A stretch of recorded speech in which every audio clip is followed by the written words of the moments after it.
Get a bag, don't even blink, make them walk the plank. Light them up, let's make them sing.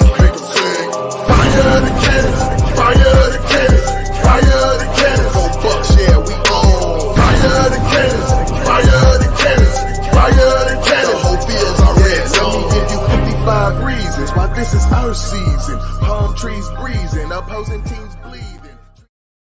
All right, welcome back to Buc What You Heard. My name is Gene. You can reach me at Buc What You Heard on the artist formerly known as Twitter, X. You follow me, I'll follow you back. And believe it or not, we've got the bye week behind us. Long road ahead. Got to buckle up and let's see what's going to happen. Joined by my special guest. Shouldn't say guest. Say co-host. Call them that. They're at home. Kick your feet up. Get you a beer. Go in the refrigerator. Get what you want. KB, how you doing? Ken Barrett, not to be mistaken for Shaq Barrett. How you doing, brother? I am not sick, so we're all good here. That's what I'm talking about. And, of course, the man I like to call the GM. Some people call him the doctor. I would prefer GM only because I would want this guy doing talent evaluation on my team. I just put it Can down. I ask where doctor came from? Stammer. I know it was loose cannons, but what was the inspiration? It was, they saw the master's degree on the back wall here, and like, there you go. Okay. Yeah, so it's like they just started with doctor, and I don't know. They think I'm British, and I'm like, I'm not British. Well, I'd pay money to have Stammer call you master. So doctor fits. That makes sense. Yeah, it really does. I do prefer the GM because, like I said, if you guys have not followed Real Bucs Talk during draft time, you're missing out. You're missing out on a lot. So definitely want to get that going there. Oh God, here we go. Shooter in the stash, coming in hot with the jokes. So, and then we got Krillin coming in right behind him. So, guys, bye week is behind us. People are getting healthy. What are you guys thinking? Are you excited for this game? Is this a game where, what are you thinking? Is this a test or is this a game that the Bucs have a great chance to win? How are you feeling about this game, KB? I mean, looking at the injury report, I'm feeling a lot better than I did, earlier in the week. Just looking at where the Lions are, I think it's a testament.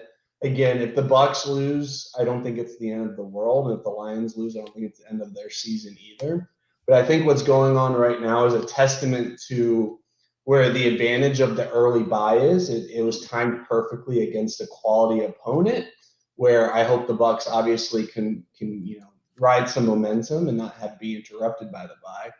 But I'm curious to see what this team will look like injury-wise when Week 13 rolls around. But from this standpoint, just looking at where the Lions are, the game being in Tampa as opposed to in Detroit, where they played really, really well. Not that they play bad on the road, but they're a different team on the road versus at home. I think this is as good of a scenario the Bucs could, have laid out for them. But don't be surprised if the Bucs do wind up pulling the W. If we hear, oh, Jahmyr Gibbs wasn't playing, oh, Sam Laporta wasn't playing, oh, Brian Branch wasn't playing. The Lions had got to experience that Week 1 when Travis Kelce and Chris Jones didn't play. So again, Bucs fans, I think you should be excited for this game. Creamsicles, everything's ready to go. Flexed into a primetime slot. Like, everything is looking very good for what the Bucs could ask for from an opportunity standpoint. It's there for the taking, and we'll see if the coaching staff has the team prepared and if the players execute. Bless. Yeah, I mean, what Ken said, I think it's a great opportunity for the Buccaneers. You're looking at a team that is, 3-1 coming in and off the bye week. You have time to get healthy and rested, which it looks like they're going to be pretty much full strength going into this game, which is great. And you're facing a very good Detroit Lions team that is physical at the point of attack. Offensive line is very good, physical. Defensive line is a line that plays with a lot of hustle and motor. They just play hard. Like they always play hard. So that is something you got to match and you have to be ready for once that game starts and kicks off. But like Ken said, I think we have a really good chance of winning it. I think there's some special powers in the creamsicle jersey, so I think that's gonna be fun to see. Oh, are we 1-3 in them in the new era? Well, again, that is mostly the players that were in there, but I think we have Fair a much enough. better. That we have- era is very, very much we don't talk Yeah. about very much Yeah, anymore. we have a much better team now. Also, the last creamsicle game that I was at, we won, and that was against the Green Bay Packers in 2009. I'm going to be at this game to see the Bucs play against Detroit, so it's going to be a lot of fun. Really looking forward to it. I'm glad they moved it to the 4:25 start. I think that's awesome, and yeah, it's going to be great weather as well. In the high 70s for most of the game, which is going to be awesome. Oh man, you can't ask for anything better. Just you guys were talking about Detroit, and Detroit is a real reflection of their coach. And Yes. I know when their coach first came in, I know I made fun of him because he was talking about eating bricks or concrete or I forgot what he was saying. I got saying something. Biting kneecaps, man. Yeah, biting kneecaps. There you go. But he's assembled a team that is pretty much a reflection of him, which really it goes back to coaching and how important coaching really is. Mhm. And this team, he's got his team ready to run through walls, and it's going to be really exciting to see how the Bucs measure up to the Detroit Lions team. And at the beginning of the season, who would have thought we were talking about Tampa and Detroit, playing at the level that they've been playing? So definitely a game that I'm looking forward to. You got some players healthy, and I definitely want to jump into that because that to me is probably the most exciting thing. And there's some other things I want to talk about, but I do want to talk about the injury report and kind of get your thoughts on it. I know with Jamel Dean was full practice. Servasia Dennis was full practice. Luke Godeke, Kalijah Cansey, Ryan Neal. So we've got a lot of people that are coming back from injury, and it looks like it's looking good. It's looking promising going into the weekend. Plus, Yeah, absolutely. Like I said before, I think you're gonna have a pretty much full strength team. The only one that might be in question is Mike Evans, but I think he's gonna go for this game. He was limited today, which is great. We'll see how he reacts tomorrow, and hopefully he can be full participant tomorrow, and they'll let him go. But it would be hard pressed for Mike Evans to miss this game, especially wearing the creamsicle jerseys. Like he wants to be in it. So you're going to be pretty much healthy. And then, you look at Detroit's injuries, we spoke about it. Sam Laporta on the injury report now, that could be a huge loss for them. Even though he's a rookie, he's still a very good, blocking tight end, in the football well. The big one I'm looking at is Jonah Jackson. Jonah Jackson hasn't practiced either days so far. And if he's out, that helps you out as far as the offensive line. Really, it helps you in the interior, which you're going to need, especially going up against Frank Glass now and the other right guard. Maitai. Huh? Maitai. Sorry. Well, no, I think he's out. It's the other guy that's playing Graham. I think it's Graham. I got the names mixed up. So Frank Ragnow and then Graham Glasnow is going to be the right guard who's playing pretty well. But yeah, I mean they're banged up on that side of the ball, and we'll see see what happens. Oh yeah. So this is really this is shaping up to be a really good game. I was really surprised by the flex. The fact that they flexed it to a later time. Man, I don't know. That's wild to me. But I guess this is probably an interesting game. I still have flashbacks to when we were all in the division together, so I'm feeling kind of a different way than everybody else is, just because it is the Detroit Lions, and I don't know how many times we've seen the Detroit Lions, in the division, and it was kind of nightmarish at times. So yeah, Barry Sanders. I remember watching Barry Sanders play at Ray J. I got to see him live one time, and man, he just he took over. I think he juked out pretty much the whole front seven, and then he ended up taking it all the way to the house. It was crazy run. I want to say we still won the game, but he had one of those awesome runs that he always tended to do. And real quick on Dan Campbell, he was my pick if the Bucs didn't get BA. Like he was my guy that I thought they would have gone after. I loved him as a potential head coach. I like what he's doing.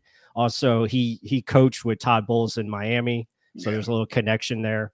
So yeah, he was definitely our top pick if Bruce Arians wasn't available. Yeah, that's just wild because like I said, I kind of made fun of him a little bit, but then as I saw what he was doing, saw what he was building, and just who he surrounded himself with. I mean, I think he's got a really good coaching staff over there, and they are making noise. His whole staff is pretty much ex-NFL players. So yeah. And it's not just like, the Byron Leftwiches of the world. A lot of these guys have really proven themselves. Oh yeah, absolutely.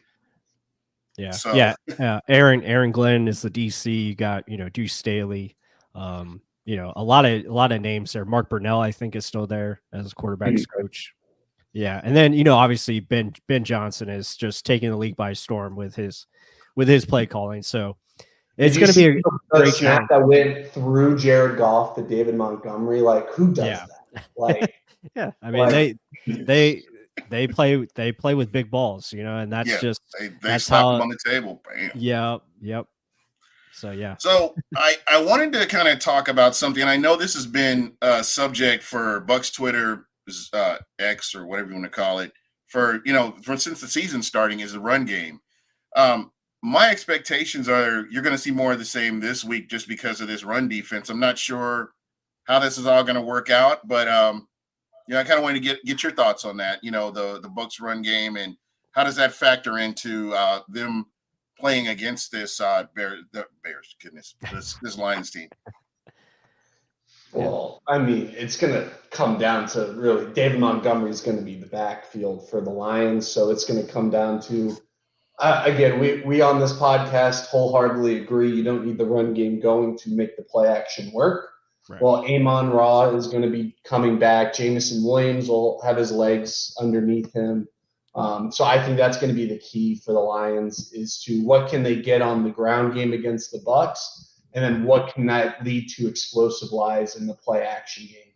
Jared Goff is not going to be the receiver against the Bucs where you're just going to spread it out and he's just going to pick you apart, throwing, the way Peyton Manning would to a lot of defenses back in the day. A lot of it's going to be set up. A lot of it's going to be, again, if David Montgomery is averaging 5 yards a carry, it's going to be a long, long day for the Bucs defense. The offense just needs to put up points. I think, again, whichever team in this game probably gets to like 24, 27, probably the winner. I don't think this is going to be 10-7 game. This is going to have some points up on the board. As Pless said, the weather looks to be pretty good. Both teams want to establish that play action game. Both have really good defenses.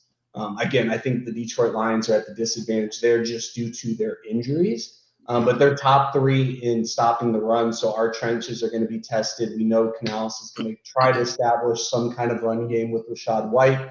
I expect a heavy dose of Rachaad White this game, with Keyshawn Vaughn or, Sean Tucker. Sean Tucker coming in just a spell. I think this is going to be the first game we really see Rachaad White, get that 90%, workload where it's essentially, hey, this is your game, kid.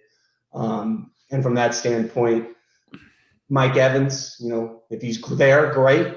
If he's not, after what I saw against the Saints, I'm confident in Bucs getting through this week. I don't pick games on this show because every time I have, I'm always wrong. Especially and we've always picked the same team. Even when I haven't chosen the Bucs, I was still wrong. So from that standpoint, I'm just not going to pick the game. But like I said in my little intro tonight, I really, really think that all things considered, this is a very good opportunity for the Bucs to win this game. And it's not because they're the better team than the Lions. They're the healthier team, which is honestly sometimes what the NFL is. Mm-hmm. Yeah, I mean, right what Ken said. I mean, it's about, obviously stopping the run against their offense. They're going to try to, be physical, establish that ground game. They run it in different ways. So you have to be prepared. You have to make sure your gaps are fit and your assignment sound. I'm looking at you, Logan Hall. You got to make sure you hold up against those double teams.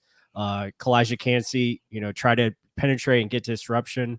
This is a great game for him to come back to. Let's be real. Interior pressure against Goff. What more could you ask for? Right, exactly. So, that's going to be the challenge for the defense. If they can make this team one-dimensional and find ways to get Goff in situations where he's throwing the football, and you can get pressure on him by, creating those simulated pressures, you can maybe find yourself getting some interceptions. Now, again, he's playing outstanding so far this season. So you got to give him credit. And a lot of that is to what they're doing offensively. Yeah. So it's going to be a challenge. There's going to be points scored. I think what the Buccaneers' big key is obviously stopping the run. And then when they're in the red zone, you got to get those stops and try to hold them to 3. Either that or try to get some splash plays, whether it's picks or, sack fumbles, stuff like that to help out your offense. And then offensively, I think you got to have the same approach you did against the Saints, and that's come out throwing the ball on first down and taking advantage of what that gives you, because it sets up the run game. And then you can use that to run the ball more effectively out of shotgun. And also the end around game with the jet sweeps to Devin Tompkins and others. I think that will be, very important as well. So, yeah, I think you have some advantages for, the Bucs offense going up against their defense. The big key is, can our defense, make it difficult for the Lions offense and, put us in the game. I think it'll be a competitive game. We're not going to get blown out. I don't think we're going to blow out Detroit. So it's going to be a lot of fun and a great one to watch. Yeah, absolutely. I think for me, just getting stops, getting 3 and outs is going to be huge too. Yeah. You don't want to keep your defense on the field for any extended period of time.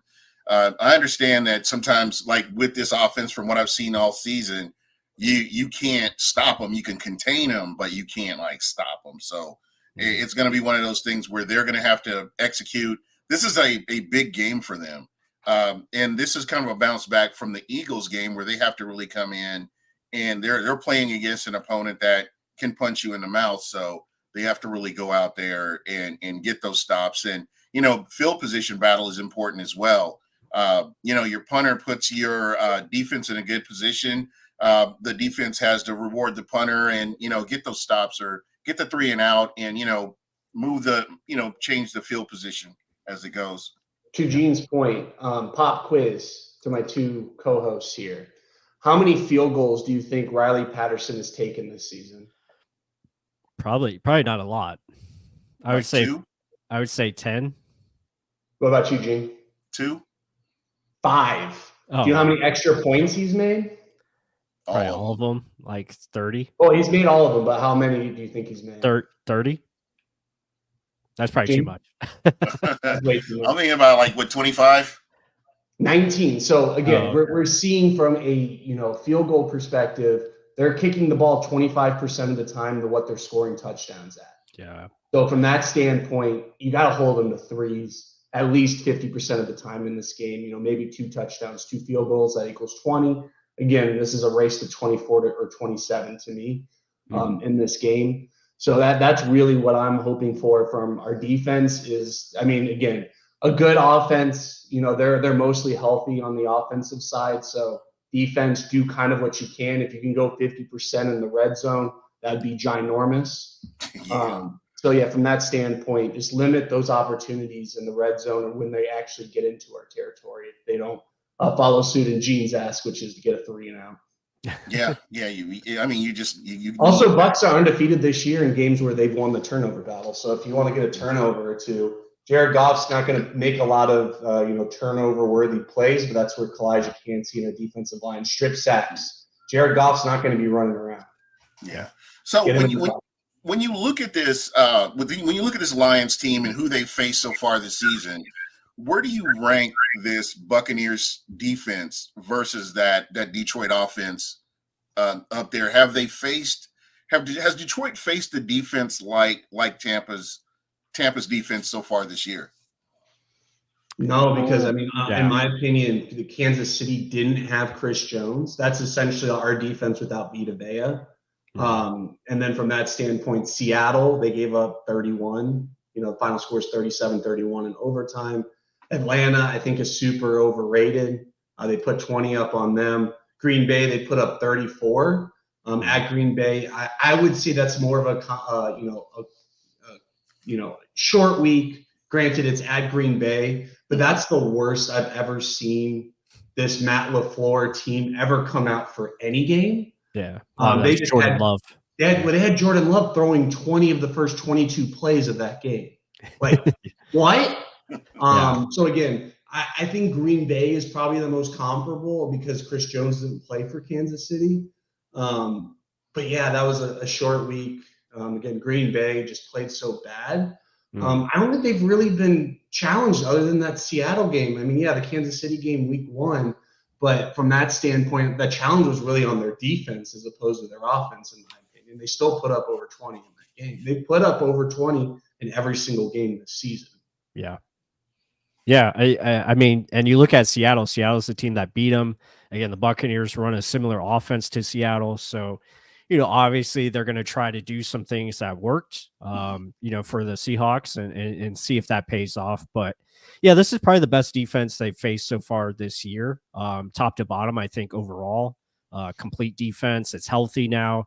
You got Zion McCollum back on special teams, which is going to be huge, full time, and also his ability to rotate in with Jamel Dean or Carlton if needed. That will be big. So pretty much got a full squad there on defense. I think it's going to be important. Like I said earlier, manning up and making sure you're in your gaps. Don't allow David Montgomery to get loose, and you have to wrap up and tackle because this guy is strong and he knows how to break tackles. Can't arm wrestle him to the ground. It's just not going to work. You definitely can't tackle him. You remember that screen grab of when he was in college? They put his comparisons for all of his traits, and it was like Adrian Peterson and Gale Sayers. It's like insert some of the best running backs of all time. Like David Montgomery has every single quality for all those different categories. I love David. David Montgomery's definitely not that, but what that's basically telling you is David Montgomery can pretty much do everything that you ask for. Their head coach, Dan Campbell, yesterday had a great quote of what basically David Montgomery is for their offense. If you remember back to, his days in Carolina or in New Orleans, when Mark Ingram was at his best, they got a little guy named Alvin Kamara. That's what Gibbs was supposed to be. But at the end of the day, David Montgomery was supposed to be their run game and their offense. And it's checked out. It's made sense. But again, to something Dave Canales pointed out that at least has me encouraged. Last year, Seattle beat them 48-45. So again, a Dave Canales offense putting up a lot of points against Detroit. And then this year, obviously, Shane Waldron put up another 37. Yeah. So that's a 31 at least in the 4 quarters. So from that standpoint, it sounds like the Shane Waldron, Dave Canales tree can at least has an idea of what's going on in Detroit because they've had some really good success in some high-scoring games. Right. So hopefully that carries over, and I think Todd Bowles has had pretty good success against Jared Goff. Granted, that was with McVay. But again, it's like the stars are aligning for at least why Tampa Bay shouldn't at least be, out of the realm of consideration to at least keep this within a 3-score game. I would throw every narrative of the Bucs, Lions media. I saw a couple clips yesterday that I forgot his name right now, but he works for Pewter Report, who has a Detroit base. Like he's from Detroit, follows Detroit sports, happens to also be a Bucs fan. And he was sharing some wild clips of like saying, hey, they just don't see a scenario in which the Bucs can win. And I'm usually the pessimist here. And I think there's a lot of narrative to at least be like, this is at least a coin flip, in my opinion. Mm-hmm. Yeah, and I've talked about this with, Mark, my co-host on Real Bucs Talk. It's about, you look at the top teams in the NFC. Obviously, the Eagles and the 49ers are the tier 1. Like, they're right there. And then after that, I think you have Detroit, and I would put Tampa in there. And, you look at the Cowboys, defensively maybe, at least. Yeah. Not their offense. I'm sorry. Their offense is bad. Right. Yeah. You look at, Seattle. So probably like Dallas and Seattle are probably like below that tier 2. And when you look at Detroit and Tampa, I think, you're battling for that number 3 seed. And that's why this game is huge in that aspect. You win this, you have a good chance of being right there, to get that third seed. And that obviously that would be a benefit for you because that fifth seed is probably going to be either Dallas or Philadelphia, depending on who wins the division. But it looks like Philly's going to take it just the way they're playing. So that's how I see it. The 6 seed, yeah, you're looking at what Seattle would be coming to you. You'd be looking at right, possibly like a New Orleans, like coming to you. Like that's really what you're looking at in the NFC. So from that standpoint, I mean, the opportunities there, as Pless is saying, that 3 seed.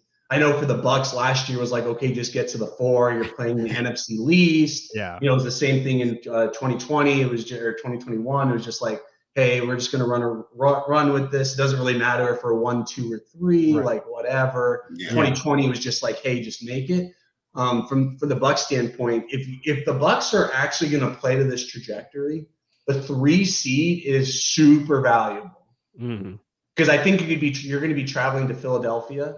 Which again, the Bucs at least have played Jalen Hurts really well. Yeah. And we'll see what that team looks like, when January rolls around, if that's your opportunity after you hopefully win a playoff game. But that's way too down the road. But my whole point there is I think the 49ers are in a class of their own. The Eagles are right there. They're going to play each other. So we'll really see if the Eagles have taken that step to really hang with the 49ers. But after that, like as Pless saying, it's the wild, wild west, man. Like the Lions could be great. The Bucs could be right there. If the Bucs really are frauds, then the Saints have every opportunity. Like I just think you can throw the Falcons really out at this point. I know Desmond Ridder had that game-winning drive, but it's just what he was up against, though. Yeah. No, but the thing is, it's just 5-yard dump passes. Like the Texans took their foot off the gas after they tied the game, and it was just like, hey, like D'Amico Ryans, like where's your defense that you're playing the first 3 and 9/10 of the game, like 3 quarters and 9/10 of the last quarter, like it's just all just went away, and it was just Desmond Ridder was just like, oh, okay, Drake London's running by himself against zone coverage, runs an out route. Okay, I'm gonna dump that. Oh, how many Bijan Robinson one-handed catches in the screen game? In the screen, not even just the screen, the swing game. Like just even just swinging out. Like Desmond Ritter's not an accurate quarterback, and Derek Carr's arm. I'm sorry, a shoulder AC joint injury is not fun to play through. Like, and my heart goes out to those teams healthy, but like the Bucs' opportunity is there. Right. And this is going to come down to staying healthy and executing. That's not turning the ball. Hey, you go out and do your job, get a few turnovers, and you're in business. James Ludeman was asking, true or false, the Bucs win this game. They're a top 3 team in the NFC. Plus, just laid it out. Yeah, I think you're right there. I mean, and again, it goes back to these things I heard in the offseason that just still baffle me to this day. I joke with Josh Capo, like if we win this game, we're past the 3-win floor. And it's like, and then I saw these other people, like national media people that I respect, like Brett Coleman. I respect him a ton because he does stuff that we do on Real Bucs Talk as far as film and analysis. And he comes out and says that the Panthers are going to win the division, and Panthers are set up the best. Talk about a floor. Yeah. Wow. Like just seeing like other people pick the Panthers and Falcons to win this division when they know the quarterback wasn't good, like quarterback just not there yet on either side. And defensively, they still had a lot of issues. And I'm like, who's Bryce Young going to throw the football to? Well, like, imagine if Bryce Young was on the Falcons, then I'd be like, okay, let's talk. But Desmond Ridder has all the tools, and they just traded for Van Jefferson too. Not that Van Jefferson's a world beater, but as your number 5 receiver, like you could do a lot worse. And Kyle Pitts is basically, Jonnu Smith is the tight end 1. Let's just be real.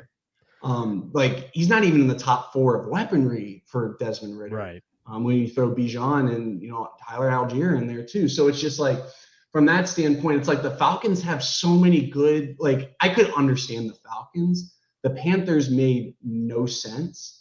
Yeah. But the Falcons, you made your bet on Desmond Ridder, which one of my bold predictions was Derek Carr was going to be the worst quarterback in the division this year. But I really said, hey, it's Desmond Ridder. But I just, took the shot on Derek Carr not being that good.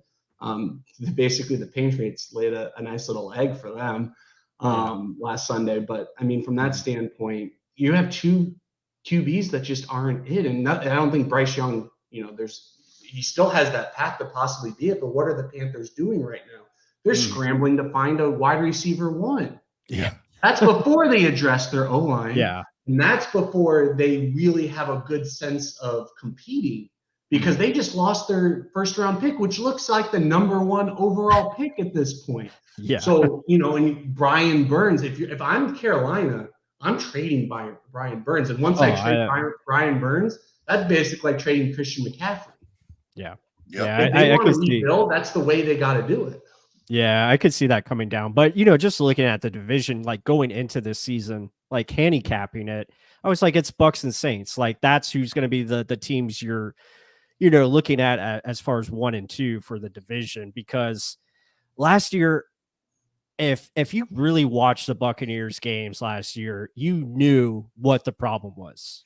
And that's Byron Leftwich. Like you knew the problem was Byron Leftwich. Well, and you can see why Todd Bowles didn't have any faith in those 4th downs against Pittsburgh. Honestly, with Tom Brady, knowing what I know now, it's not Tom's really fault, and he has some part in it.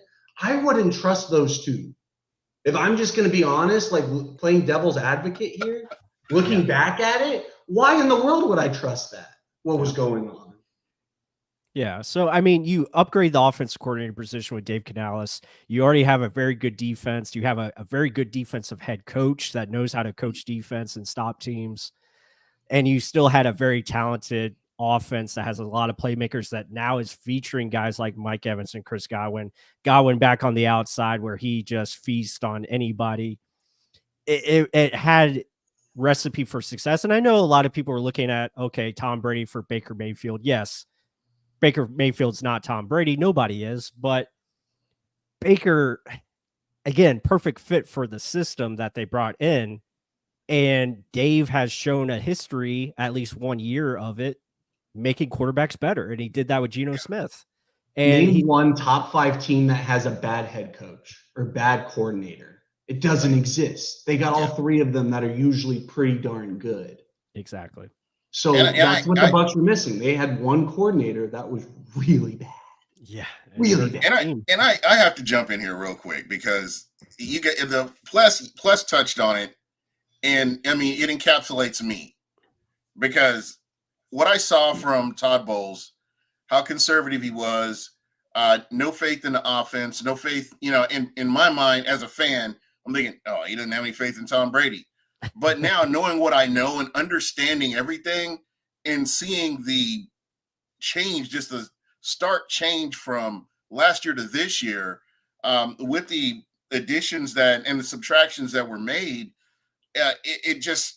I was wrong, dead ass wrong. I mean, I was wrong about Baker from what I can see and what he's doing. And again, he still has a lot to prove going into the season. But that Vikings game where the Bucs, I thought he was going to fold in that Vikings game, to be honest. And he showed me, he's like, no, let's go back out here. Let's get back to work. And he was comfortable. He wasn't pissed off. He wasn't pouting. He wasn't like on the sideline. He was a quarterback. And that's kind of what builds confidence. And I think that's why the team kind of rallied around him. That's what you've seen.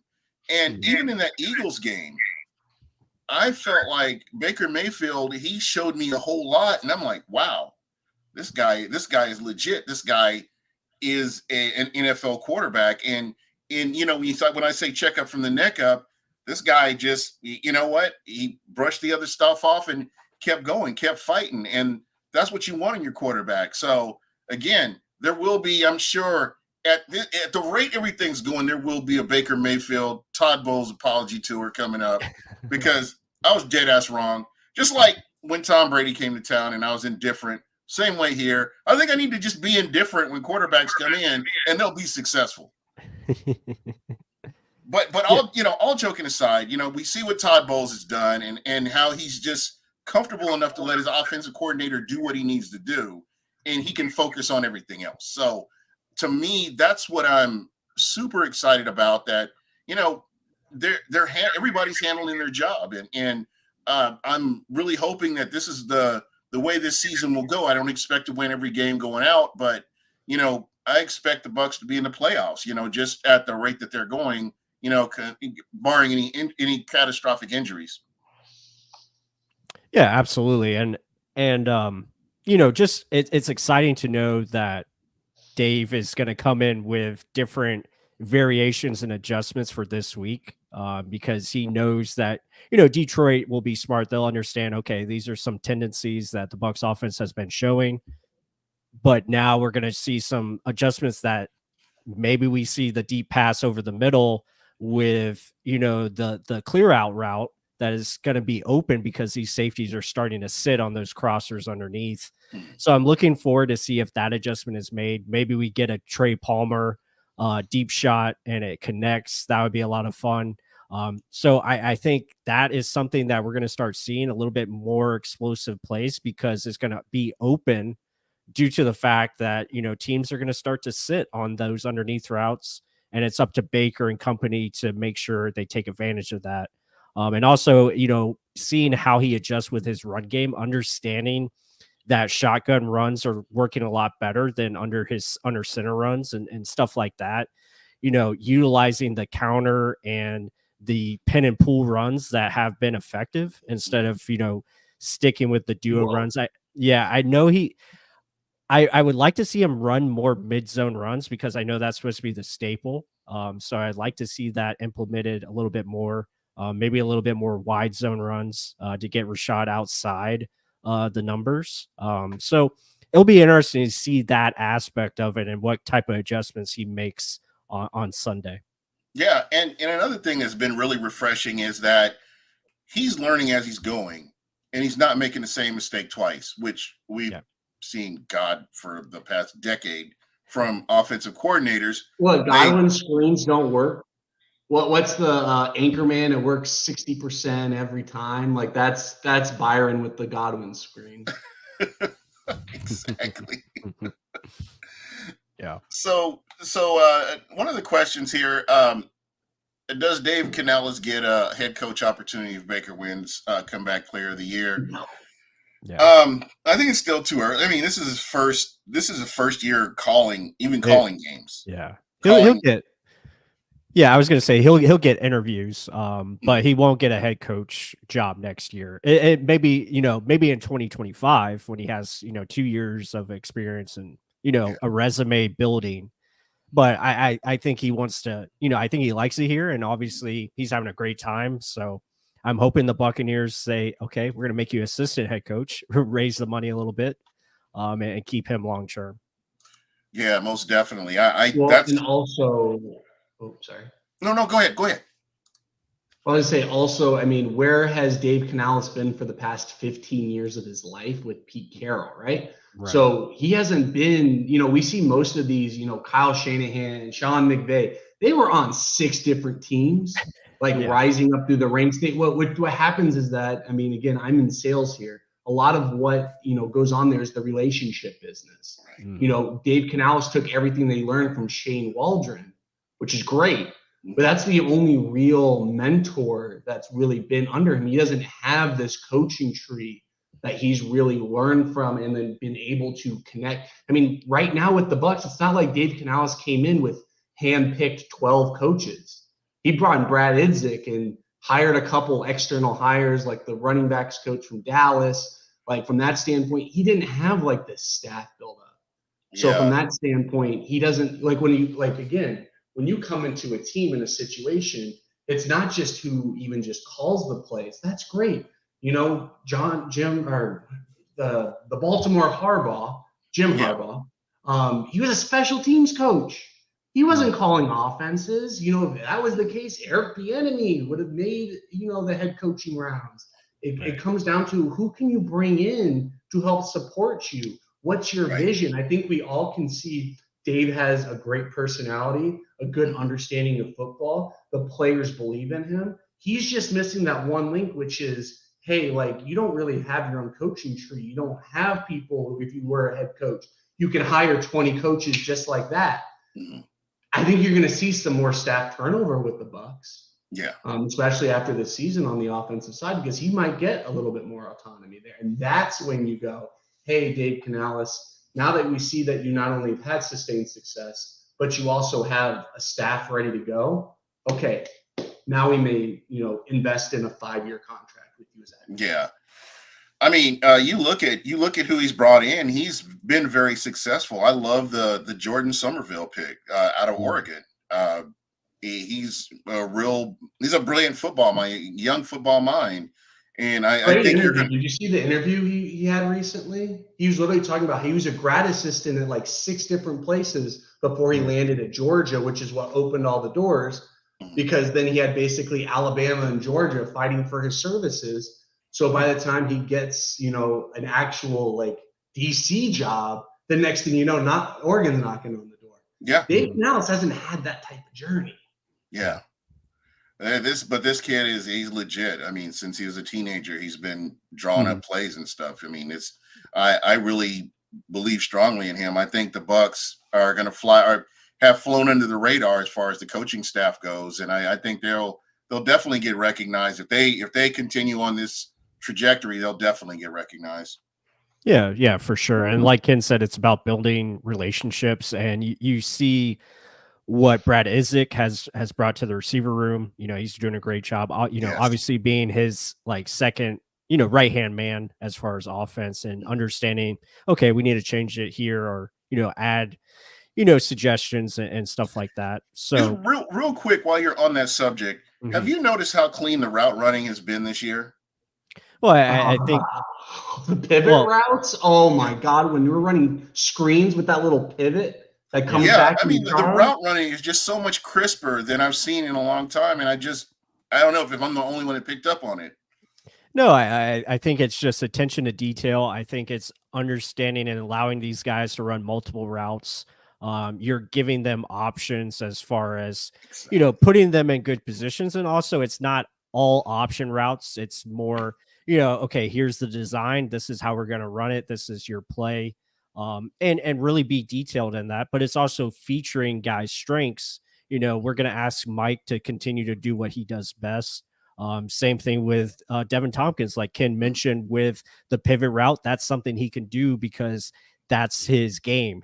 Godwin did it too. That's how he got that long reception against the Saints. It's the same concept on the other side. And the thing is, they've simplified. They've simplified, and you talked about this, Pless. Yeah. They've simplified this offense to the point where it didn't matter who's coming in; they're comfortable coming in. It's also situational awareness. So, like for instance, with Byron Leftwich, he'd run the same play on 1st and 10 and 3rd and 2.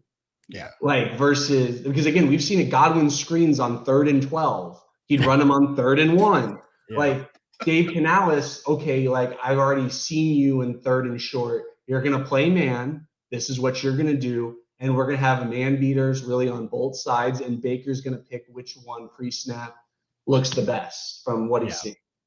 Yeah. Like, how can you not be successful as a receiver if your route's already detailed there for you and you're not thinking, okay, safety's over here. So while I'm running, I'm looking at this safety. Oh, and now I know I have to break right. And it's just like, okay, I've been paying attention to the safety and not where I'm making my break. Right. Yeah, absolutely. And, it's also like utilizing the pre-snap motion. It's getting these guys on the move. It's also, allowing them to create separation for themselves. Like you see, pick plays and getting guys free by running, clear outs or running, just those little details. Like even on the Devin Tompkins play that we were mentioning, where he runs the little comeback in, across the middle, that's Trey Palmer taking his guy out of the play. So it's those little details where you're creating space, not for yourself, but you're creating for others, and you're getting a higher percentage pass for Baker Mayfield. And that's one of the big reasons why he's at 70% completion right now, because you're giving him throws that are easy. It's like even if it's a 3-yard gain, you're still identifying a simple throw. Like last week against the Saints, it's move Devin Tompkins in motion. You run a play action and Baker rolls out to his left, throws it to Devin Tompkins for, 5-6 yards. That's great. Or, the little pop passes to Raheem Jarrett going across, just gains 3 yards, but still it's a positive play. That is what you're creating for this offense. And it's avoiding those 2nd and 12, 2nd and 14s, 3rd and 12s, 3rd and 14s, because you're being more positive on how you're operating. Now, that was much better against the Saints. We got to hope that continues, especially passing on first down to set you up in those manageable situations. Well, and think about it also from just a, penalty perspective. There's a way less chance of you getting a hold called on a 3-yard pop pass than it is on a long developing, wide zone, for instance. That's how, if you start up 1st and 20, Byron it was basically screen, it was draw, it was like you're pretty limited. Any offensive coordinator is limited when you're 1st and 20. But like Pless is saying, you're staying ahead of schedule. 2nd and 7's not bad. Okay, let's say even if you run it on 2nd and 7 and it's 3rd and 5, that's still manageable. And that's where the Bucs, other than the Eagles game, haven't been shooting themselves in the foot. And again, the Eagles present a lot of challenges. I think the weather had a play in that interception with Mayfield. Like there was different factors where I honestly was just like, okay, the Bucs are doing the right things at the right time. They're not making the process difficult, to Pless's point. You're making it simple. You're also making it sustainable. And we've all tried to diet before in our lives, right? Everyone try to go 5 days without eating. You're not going to do it, right? You come up with a plan, a sustainable model. So that way, after 3 weeks, you're not even thinking about it anymore. That's how Dave Canales is calling a game. I'm showing you looks. I already have my script played out. So when I go to these different looks later, I already know how you're going to be playing it. And Baker's got 2 choices where he's just going to bing, and then scramble. Yeah, and I think one of the unmentioned attributes that Baker has is he can read defenses. And we've been seeing this, throughout the season. And I don't think he gets complimented enough on that. But just there have been a couple of times that I've seen that I believe if the line had held up at least 2 more seconds, Baker's throwing a touchdown. I've seen people run wide ass open but Baker has a scramble and he gets out of, he's, trying to protect himself. He's getting out of what he does. But I really believe that, what he sees what's going on. And he's made huge strides since he's been here. So definitely something I'm excited to, kind of talk about that kind of thing. Jutton, it looks like Mike Evans was limited today. I'm not sure that's still going to be probably a game time decision before we know if Mike Evans is going to play or not. So, kind of keep your eye out and see what they say. But for now, it's just limited practice, and I think that's pretty much all we have right now. Yeah, and we said it earlier as well. I think he's going to play in the game, so it's going to be a lot of fun. Oh, thanks, Jay. I appreciate that comment.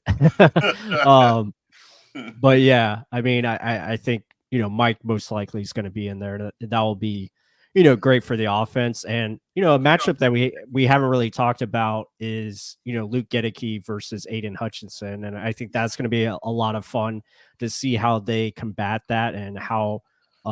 What kind of help do they put on that side? And, obviously running your play actions to give him more time, doing your quick game in the passing game to allow Godeke to play aggressive against Aiden Hutchinson. So that'll be a lot of fun.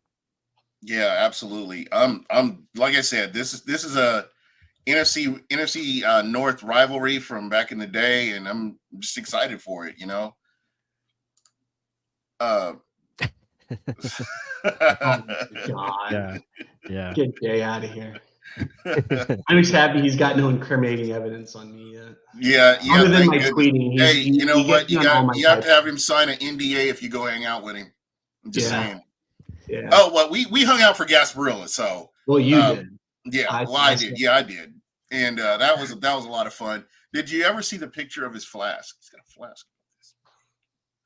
It was full. That. And we drank almost all of it. So, shout out to him, man. He's fun to hang out with.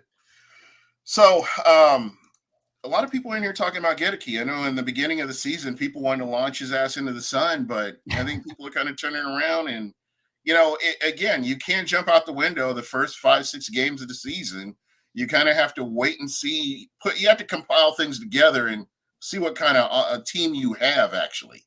And we've seen that where teams have flipped it around and they're kind of gelling and playing better. And like everybody thought that Dallas was going to go to the Super Bowl this year. Well, not me, of course, but a lot of people did. And again, we see how these teams go, and we see as the season progresses, you kind of see what you have in your team.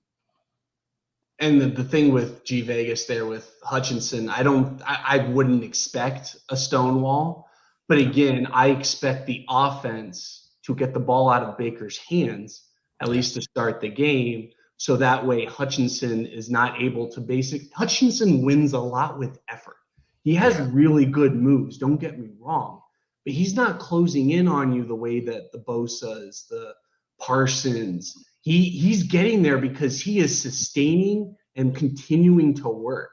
Luke Godeke just can't get beat off the ball, which when he has been beaten, that's been where he's had some troubles. But when Luke's been sustaining, again, that's where he shut down Cam Jordan. I didn't like him giving Hutchinson some bulletin board material. But what he's saying, honestly, isn't that far off. Danielle Hunter is one of the most athletic freaks that's ever walked into the – I mean, if there wasn't Julius Peppers, we're talking about one of the most athletic edges to ever play in the NFL. And that's the tough matchup for Godeke because, again, he doesn't have elite length. Again, not super athletic, but he's athletic enough. So you figure him going up against more of a power player in Aiden Hutchinson, that's something which is what Cam Jordan is. That's more of a, it's Cam Jordan and Joey Bosa kind of having a baby with each other is kind of what Aiden Hutchinson is. Yeah. Sorry, Gene, for the visual. Which is still a phenomenal player, and that's going to be tough. And Hall of Fame type player. Right. And Hutchinson, I'm sure, will get somewhat, get wins in this game. It's just, can you minimize him from making those impact plays, whether it's strip sacks or interceptions that we've seen? If the ball's out of Baker's hand, which again, I thought I saw a question about their secondary earlier. They're down Emmanuel Mosley, who's a very good, outstanding cornerback. His problem has been injuries. Fortunately, he's injured. Brian Branch is playing nickel for them. Looks like he's trending to not play. So you're really looking at, a third-round pick at safety, another third-round pick at safety, undrafted free agent, Cameron Sutton on the outside, Jerry Jacobs. Yeah. That's what I mean. So, the advantage is there for the Bucs. So I expect a lot of zone. So from that standpoint, you're going to have the opportunities to get the ball out, let Hutchinson get up on his heels, because now he has to guess, okay, well, now if our defense is playing soft, the Bucs are going to try to establish a run. It's not, again, the Byron Leftwich, thing of, okay, you're down 18, you must throw the ball. That's not going to happen because the Bucs are running about a 46% clip to 54% passing. So you really don't know what's going on there. Yeah, definitely. And I know this, do you see the running game improve? Like I said this earlier on in the show. I don't raise your expectations. Just you kind of have to keep it even playing. Still early in the season. This is a new offense. I know these all sound like excuses, but again, you have to get comfortable in however you're running. And I'm not disappointed in what Rachaad White is doing. He's catching the ball out of the backfield. He's not dropping passes or anything like that. He's just pretty much doing as much as he can. I know that there have been times where he's been apprehensive about hitting the hole, but again, I think it's all psychological. It's just one of those things that I believe that he'll overcome that as well. So I'm just being patient with him. This is like his rookie season, folks, because he was playing behind Leonard Fournette last year. And I think that also needs to be kept in mind when we're talking about where he is in his career. Also, the Lions, the third-ranked rush defense. There's some context here. Okay, so against the Falcons, Bijan Robinson only had 10 carries. Tyler Algier only had 7. 17 carries. Desmond Ridder threw the ball 38 times. Oof. Okay. Jordan Love threw the ball 36 times. Aaron Jones had 5 carries. A.J. Dillon had 5 carries. Yeah, not good. Against the Chiefs. Let's see. We have Mahomes had the most yards on the ground, 6 for 45. Pacheco only had 8 carries. Clyde only had 6 carries. Mm-hmm. Now, continuing going on, the Panthers were down by so much. Chuba Hubbard had 9. Miles Sanders only had 7. Yeah. I think Dave Canales is going to look at this, and then you look at the Seahawks, the only game that they lost. Kenneth Walker III had 17 carries and outrushed all the other teams that they played. He only had 43 yards. Right. But those 17 attempts are different. Those teams were not running the ball. They're not known for their run games, right? So from this standpoint, that 3rd overall in run, stopping the run, that's great. Okay, their secondary is not healthy. So from that standpoint, they're vulnerable, and there's context to why they're 3rd in the NFL in stopping the run. Because other than the Seahawks, no one's really tried. Is this something that you use the pass to set up the run? Is this one of those scenarios that could potentially work for the Buccaneers? Yeah, I think we should be throwing the ball on first down because again, I'm fine if you get 5 yards on first down because of a pass. That sets you up in 2nd and 5 where you can run it, or you can go back to you can do play action. It sets up so many variables. So I think you have to attack with the pass first because when the Bucs have done that so far this season, they've had their most explosive runs. It's followed suit. So that is something that I think they need to set up this weekend against Detroit. And Ken makes a great point as far as the 3rd ranked defense rush, against the rush. You have to still try to test that. You still have to they make only them do account. yards. They're not doing yards per carry. They're not doing all these other metrics. They're just looking at total yards, and that's the number because you have 32 teams.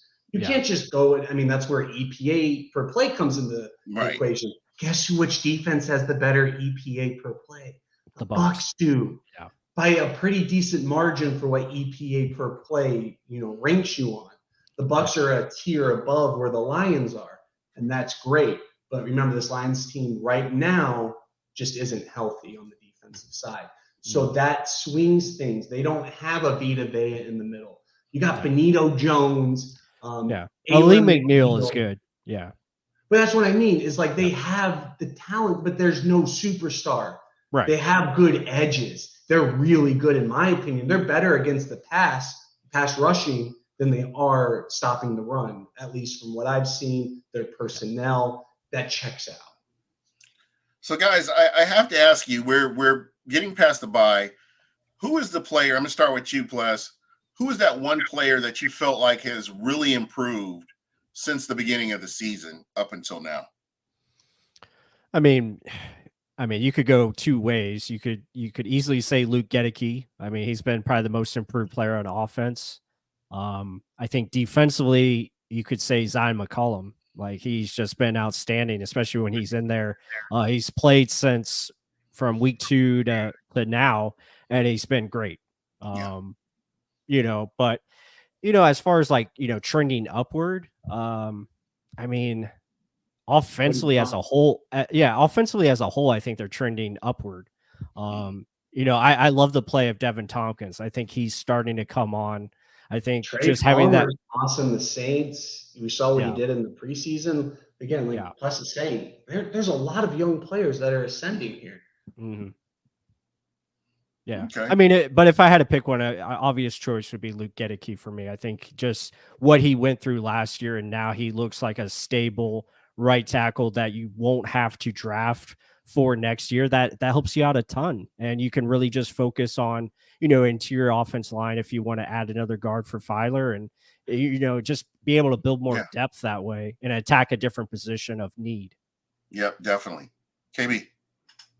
The answer is Luke Godeke, but I'm going to just call out Zion only because of our media was asking Dave Canales and Todd Bowles, or sorry, not Dave Canales, Casey Rogers and Todd Bowles about whether or not Zion would start despite Dean and Davis being healthy, because that's how well he was playing. Yeah. So that's the two main to really call out there.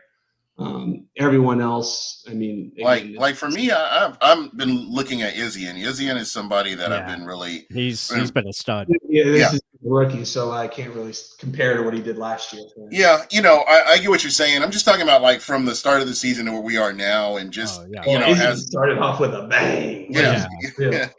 That cat from day one showed that he was snap one, and he's been consistent in his play, and the fact that you don't go ahead. No, I was just gonna say I'm excited to see his matchup against Amon St. Brown. I think that's gonna be a lot of fun. Seeing Izzy and Winfield to help too, so that's right. That's nice. Yeah, it should be great seeing those guys match up. All right. Well, guys, I cannot believe it's been an hour already. We've just been talking football and having fun, creamsicle. Yeah. Do you guys have any memories of and you guys probably too young for all that, but I thought I'd throw that out. Pless has the creamsicle memory. Yeah, he does have the so everybody's got their creamsicle story. I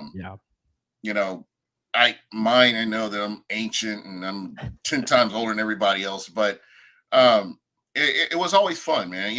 It was just a fun atmosphere just for those games. I really appreciate the camaraderie, made a lot of friends, as Buc fans, and it made you appreciate it. And some division rivals too, I made friends with as well. So it's been fun. And it's really cool that they, brought Creamsicle back with the, players from the former division. So I love it, and I'm looking forward to it. And on that note, Pless, I'm gonna start with you. What do you got going on, man? Anything big coming up? Nothing right now as far as what I can tell you.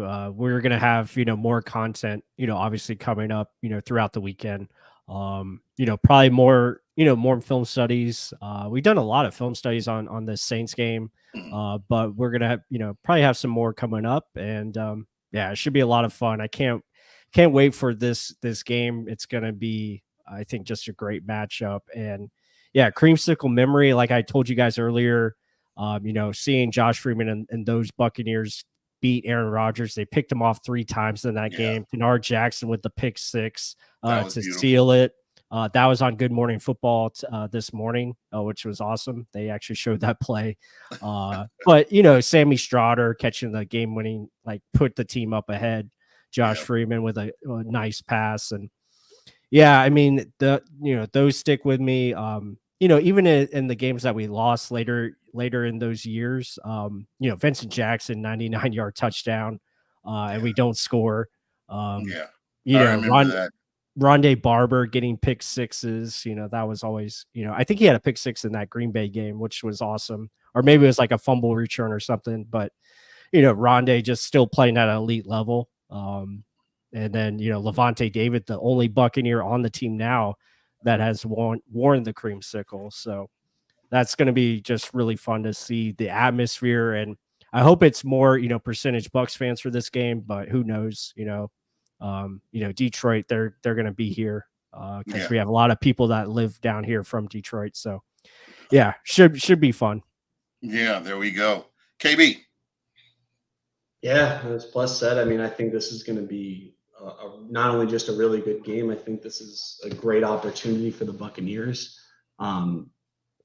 It's very hard for me to see scenarios where they lose this game more than, again, like a field goal. I think this is going to be a very hard-fought contest between both teams, especially in the trenches. Which quarterback's going to hit that shot down the field, that maybe turn that, 50, 60-yard touchdown into that big advantage, where that other, team just not getting the pressure in their face and able to do it. Again, it's going to come down to coaching, execution, and turnovers. It's what it's basically been. That's how the Bucs have either won and lost their games. It's not a talent thing. It's not, again, the Bucs were hanging with the Eagles for a while there. The talent's there. So again, we'll see. I'm feeling very good though. Just recently got into sports betting though. Just want to shout that out. If you being responsible with it, there's some really good opportunities out there. Meeting with someone after actually this podcast to kind of, show them kind of like what I've been doing. Really cool, good opportunities, but make sure you do everything responsibly there. If you need anyone to talk to, again, this is an opportunity where I can help assist there. Turned so far just on Prize Picks 25 into 520, just in these 3-4 weeks here. So again, there's some good opportunities there. Most of those picks are on Bucs games. So again, as Pless is saying, everything that we're doing is pretty simple, basic. It's pretty representative of where this team really is at this point. So that's the only real big update for me. Normally I just say you guys already know where to follow me, but that's a fun little update, something I've kind of been keeping to myself. But other than the occasional, I'm glad you brought it up. Well, I'll definitely be chatting with you on that. But for me, I'm excited, man. I'm buying in.